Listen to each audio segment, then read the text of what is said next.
શ્રી કૃષ્ણ બેન. જય શ્રી કૃષ્ણ. તમારું નામ? રતનપરા નિર્મળાબેન. સરનામું? કામરેજ 4 રસ્તા. તમને શું સમસ્યા હતી? જૂનું કબજિયાત. બીજી કોઈ અન્ય બીજું સમસ્યા? ઘણી સમસ્યા હતા. હાથ પગ દુખવા, સ્નાયુનો દુખાવો, પછી માથું ક્યારેય દુખવું, એવું બધું ઘણું હતું. ઓકે. તમે શ્રીરામ સેવા સંસ્થાન ટ્રસ્ટ બગસરા દ્વારા સંચાલિત યોગક્ષેમ હોસ્પિટલની દવા કેટલા ટાઈમથી લો છો? 1.5 મહિનો થયો છે. 1.5 મહિનો થયો છે. એમાં તમને કેટલો ફરક છે? ઘણો 80% જેટલો ફરક છે. 80% જેટલો ફરક છે.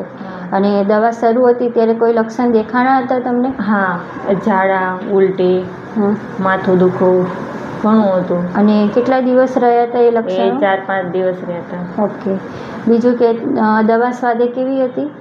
સ્વાદે તુરીને એવી. એટલે લોકોને ભાવે એવી છે? હા, ભાવે એવી છે. ઓકે. અને તમે સમાજને શું કહેવા માંગશો આ બાબતે? એમ કહું છું, એક વખત અવશ્ય અહીંયા મુલાકાત લ્યો એમ. ઓકે. અને તમને જે લક્ષણ દેખાણા હતા એમાં મેડમે તમને જણાવ્યું હતું કે આવા લક્ષણ દેખાય તો ગભરાવું નહીં? હા, કીધું હતું કે કોઈ ઝાડા ઉલટી શરીરમાં કોઈ આડઅસર થાય તો કોઈ ગભરાવાની કોઈ જરૂર છે નહીં, એમ ફોન કરવાનો. એ આડઅસર નથી, એ સારી અસર છે કે જે તમારા શરીરમાં જે કંઈ ટોક્સિન છે એને બહાર કાઢી રહી છે. તો એમાં ગભરાવાની જરૂર નથી. બરાબર. તો આજે શ્રીરામ સેવા સંસ્થાન ટ્રસ્ટ બગસરા દ્વારા સંચાલિત યોગક્ષેમ હોસ્પિટલની મુલાકાત લો. થેન્ક યુ બેન. વેલકમ.